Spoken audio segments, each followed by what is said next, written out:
At our family reunion, my aunt, cousin, and uncle stood together, smirking as they announced, "Let's all thank ourselves, the real backbone of this family, not Miss Perfect over there."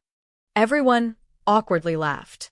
I pulled out tax documents, police reports, and private messages, exposing every lie they had ever spread about every member of the family.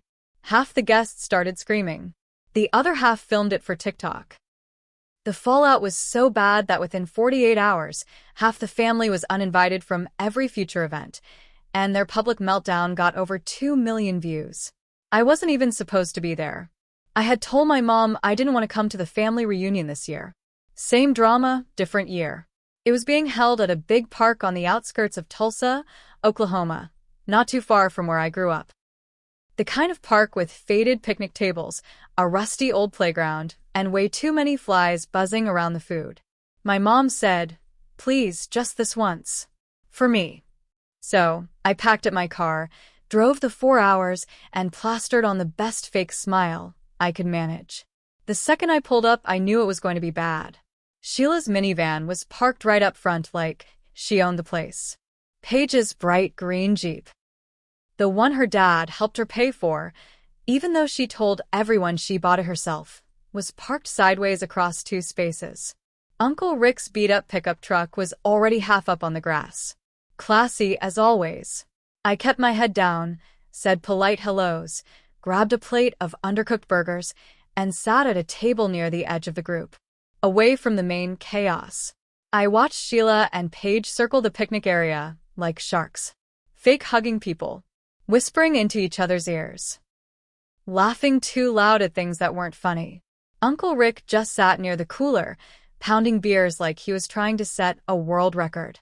A couple of my cousins, the ones who still talk to me, gave me those tight, worried smiles. The kind you give when you're stuck somewhere with people you hate, but you're too polite to leave. I tried to ignore it, but they wouldn't let me.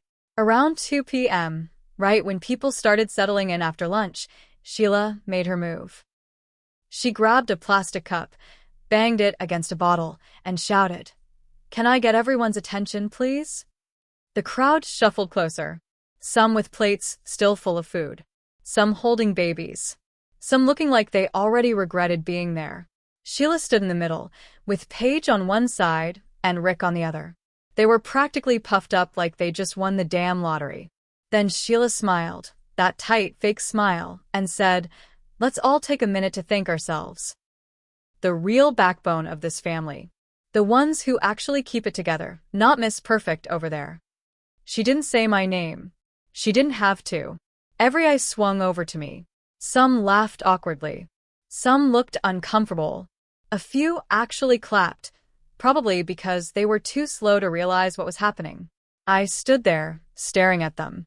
I could feel my heartbeat in my ears. My mom was sitting just a few feet away, her hands trembling in her lap. She looked at me, her eyes wide and wet. Sheila smirked. Paige giggled and leaned into her mother. Rick took another swig of his beer, watching me over the rim like he was waiting for me to cry or run off. Not today. I reached under the table and pulled out the thick folder I had brought. It wasn't an accident. I didn't plan to use it, but I wasn't going to sit there and be humiliated.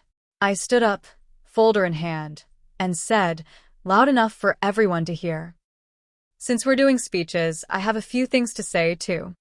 The crowd shifted. A few people straightened up. Sheila's face faltered for just a second before snapping back into her fake grin. I opened the folder and pulled out the first set of papers. "Uncle Rick," I said, "since you're the backbone of the family, maybe you can explain this?" I held up copies of tax documents. For years of unpaid taxes. Letters from the IRS. Warnings of an impending audit. Rick's face went dead white. His beer slipped from his hand and rolled across the concrete. The crowd gasped. Before anyone could recover, I moved on. "And Paige," I said, flipping to the next set, "you might want to tell everyone why you really missed Aunt Jenny's baby shower last year." I read from the police report. Caught stealing from a local mall. Over $500 worth of makeup and jewelry stuffed into her oversized purse. A warrant issued for skipping her court date. Paige burst into tears. Sheila grabbed her arm, trying to shush her. I wasn't done. And Sheila, I said, looking her dead in the eyes, since you're so proud of yourself, let's hear some of your real thoughts about everyone here. I pulled out the printed screenshots. Pages and pages of texts and DMs. I read out loud the messages she sent. How she called Cousin Jay's wife a gold-digging pig. How she said Aunt Marcia was a fat, useless burden. How she said she only visited Grandpa at the nursing home because she wanted to make sure he didn't leave everything to the church. People started shouting. Someone dropped a plate. A kid started crying. Uncle Dave stood up and yelled across the park, "You evil witch. You're the reason nobody talks anymore." Aunt Marcia started sobbing into her hands. Paige was wailing now, trying to run off toward the parking lot, but someone's dog got tangled around her legs and she tripped hard onto the grass. Half the family was standing up, phones out, recording everything. The other half was screaming, arguing, demanding answers. Rick tried to lunge at me. Big, sloppy, slow, but two of my cousins stepped between us. He stumbled, fell against the cooler, and cracked his elbow so hard he dropped to his knees. My mom just sat there, watching, silent. I dropped the folder onto the picnic table with a slap. Backbone of the family, huh? I said. Looks like termites to me. The fallout was instant. By the next morning, the family group chat was in shambles. Half the people left. The other half made a new one, without Sheila, Rick, or Paige. Within 48 hours, the meltdown videos hit TikTok. The biggest one, the one where Rick tries to tackle me and falls on his ass, racked up over 2 million views. Commenters tore them apart. This family reunion went from 0 to 100 real quick. Imagine being so trashy that your own family drags you publicly. Paige tripping over the dog sent me. Sheila tried to save face. She posted some long Facebook rant about forgiveness and family values. Nobody cared. She was uninvited from everything. Rick too. Paige as well. Birthdays. Christmas. Thanksgiving. Baby showers. Weddings. Sunday dinners. Gone. After the videos blew up online, it didn't stop at just family drama. It got way worse. The TikTok videos were shared so much that people in town started recognizing them. Tulsa's a big place, sure, but not that big. Everybody knows everybody somehow. Local gossip pages picked it up first. Then the local news. They blurred out most faces, except Rick's, because he tried to hit me. His mug ended up as the thumbnail of half the posts. The caption was brutal. Drunk uncle turns family reunion into cage match. Rick lost his job within 2 days. Turns out his boss saw the video. Didn't want that kind of person representing their company. Fired over email. Rick tried to deny it, tried to sue for wrongful termination, but once the HR department pulled his tax records and background check, they found even more shady stuff he never disclosed. He didn't just lose his job. He got blacklisted. Meanwhile, Paige's little shoplifting stunt came back to bite her hard. Someone online found the open warrant, blasted it all over social media, and tagged her college's official page. The college kicked her out. Full scholarship? Gone. Sheila tried to do damage control. She posted long, rambling videos about how hard it is being a mother and kids make mistakes, but it only made things worse. Commenters started digging deeper. It didn't take long before people found out Sheila wasn't exactly the model citizen she pretended to be. Turns out, she was volunteering at a charity, one she was quietly stealing money from. I didn't even have to lift a finger. Internet sleuths did it for me. Sheila was forced to resign. They didn't press charges yet, but her name was dragged through every group chat, every gossip blog, every whispering conversation in town. She went from being the queen bee to a complete outcast. And it didn't stop there. Families took sides. Old grudges got dug up. My Uncle Dave and Aunt Marcia, who had been civil for years despite their messy divorce, ended up screaming at each other at a cousin's birthday party because of some old rumors Sheila had started between them. One by one, family ties snapped. Small things became big things. Little resentments exploded into full wars. People started hosting their own mini reunions, private ones. New traditions. New groups. No Sheila. No Rick. No Paige. And I didn't even have to say a word. I just sat back and watched it all fall apart. The best part? At the next family event I was invited to, my cousin Jeremy's engagement party, my mom handed me a little black envelope. Inside was a handwritten card. It simply said, "Thank you for telling the truth. You saved us all." Signed by nearly a dozen family members. But just when I thought it was over, just when I thought they had finally been erased from our lives, Sheila made one last, desperate move. She tried to sue me for defamation. The papers arrived on a Tuesday afternoon. Certified mail.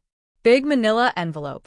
Inside were the sloppiest, most ridiculous accusations I'd ever seen. She claimed I destroyed her reputation and caused emotional suffering. I couldn't help but laugh. She didn't realize everything I said, everything I showed, was 100% true. Truth isn't defamation. I called a lawyer anyway just to be safe. When I showed him the folder of evidence, he actually chuckled and said, "I hope she does take this to court. It'll be the funniest 10 minutes of my month." We filed a motion to dismiss. Sheila didn't even show up to the first hearing. The case got tossed out immediately. And as a cherry on top, the judge warned that if she kept trying to file baseless lawsuits, she could be fined for wasting the court's time. Sheila's last pathetic attempt to save face blew up even harder than everything else.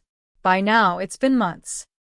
I haven't seen Sheila, Rick, or Paige in person since that awful reunion. Not at weddings. Not at birthdays. Not even random run-ins at the grocery store. It's like they disappeared. Or maybe they're just too ashamed to show their faces. Either way, I'm good with it. Just when I thought they had finally crawled back under whatever rock they came from, Sheila wasn't done. She was quiet for a while after the lawsuit got tossed. No Facebook posts. No TikToks. No fake apologies. It was eerie. Too quiet. Then, one morning about 3 months later, I woke up to about 30 missed calls and texts. From my cousins. My mom. Even Uncle Dave. Something had happened overnight. Paige had gone completely off the rails. She made a series of TikTok videos, not just ranting but accusing me of insane things.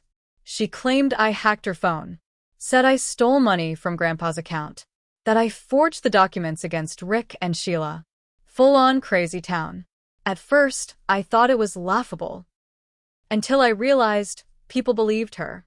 A bunch of her friends from college, the ones who didn't know the full story, started sharing it. Some TikTok accounts with big followings picked it up too, because they love drama. They didn't care if it was true. I was suddenly getting DMs calling me a liar, a thief, a family ruiner. At first, I wanted to ignore it, let it blow over.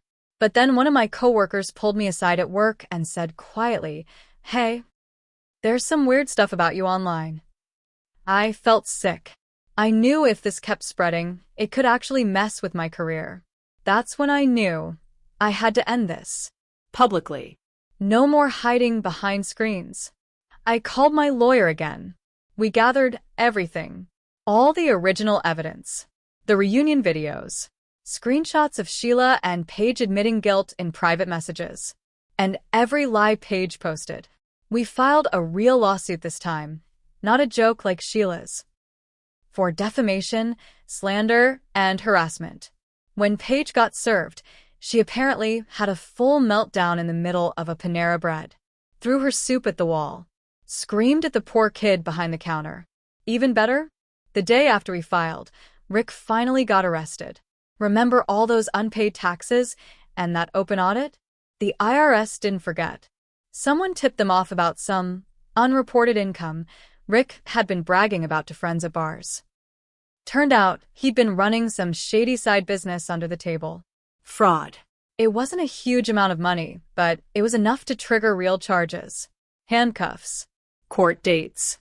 His mugshot was all over the local news. I saved a copy. I wasn't the one who tipped them off, but I wasn't exactly sad about it either. Meanwhile, the family kept splintering even more.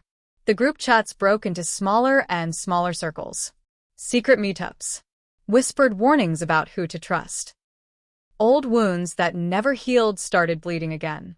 And in the middle of it all, my mom, sweet, patient, long-suffering, finally snapped too. She called a family meeting at her house, invited only the ones who still talked to each other, made a big pot of coffee, laid out cookies like it was a peace summit. And then she said, very simply, if you choose Sheila, Rick, or Paige, you choose them. But you don't choose me. You don't choose my daughter. You don't get to have it both ways. A line in the sand. Most of them chose us. Some didn't. Some cousins I grew up with, sleepovers, birthday parties, summer trips, they walked away. I haven't heard from them since. It hurt. More than I expected. But it was cleaner this way. No more pretending. No more fake smiles. Only real ones stayed. The lawsuit against Paige dragged on for months. Her lawyer tried everything, delaying, stalling, throwing out nonsense defenses. But facts are facts. We had the reunion footage, the texts, the original documents, and now, pages of proof that Paige had lied online with full intent to hurt me. It was open and shut. The judge ordered Paige to pay damages. Not a ton, but enough to hurt. She also had to post a public apology video. Reale palegi, no sarcasm, no blaming. It was sad to watch. Paige sat there, puffy-faced and miserable, reading from a paper. I made false claims about my cousin. I hurt her reputation. I was wrong. I apologize. It got maybe 5,000 views. No one cared anymore. Her 15 minutes of fake fame were over. Her reputation? Done. She couldn't even stay in Tulsa after that. Word got around. She dropped out of her new school, moved across the country. As for Rick, the fraud case was serious. The IRS didn't let it go. He pled guilty to a lesser charge to avoid jail, but he still had to pay heavy fines and back taxes. He lost his truck, lost his house. Last I heard, he was living in a cramped apartment in a bad part of town, drinking cheap whiskey alone. Good. Sheila? She never recovered. Her name was ruined in town. The charity fired her officially after the financial rumors. Nobody would touch her after that. She tried to sell beauty products online, one of those MLM scams, but even there, people refused to buy from her. She spent her days posting sad quotes about family betrayal and false friends on Facebook, tagging people who long ago blocked her. Pathetic. You'd think after everything, I would feel good. I thought I would too. But here's where I messed up. Here's the part one didn't see coming. When I blew everything up at the reunion, when I dragged their secrets out into the light, I didn't just hurt them. I hurt the whole family. Even the ones who didn't deserve it.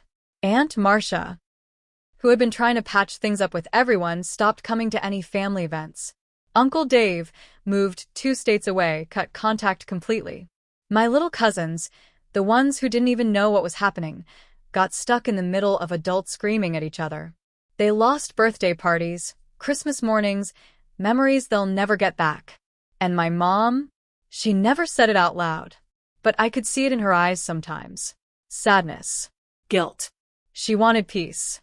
I gave her a war. A necessary war, maybe, but a war all the same. And me? I'm not proud of everything I did. There were days after it all when I sat awake at night, wondering if I could have handled it differently. If there had been a way to protect the people who mattered without burning the whole house down. But in the end, the truth came out. The liars were exposed. The bullies got crushed. And the rest of us, the ones who stayed, built something stronger from the ashes. We have smaller gatherings now. Quieter. Humbler. And there's an empty place at the table where Sheila, Rick, and Paige used to sit. No one talks about them anymore. Not because we're scared. Because they're already ghosts.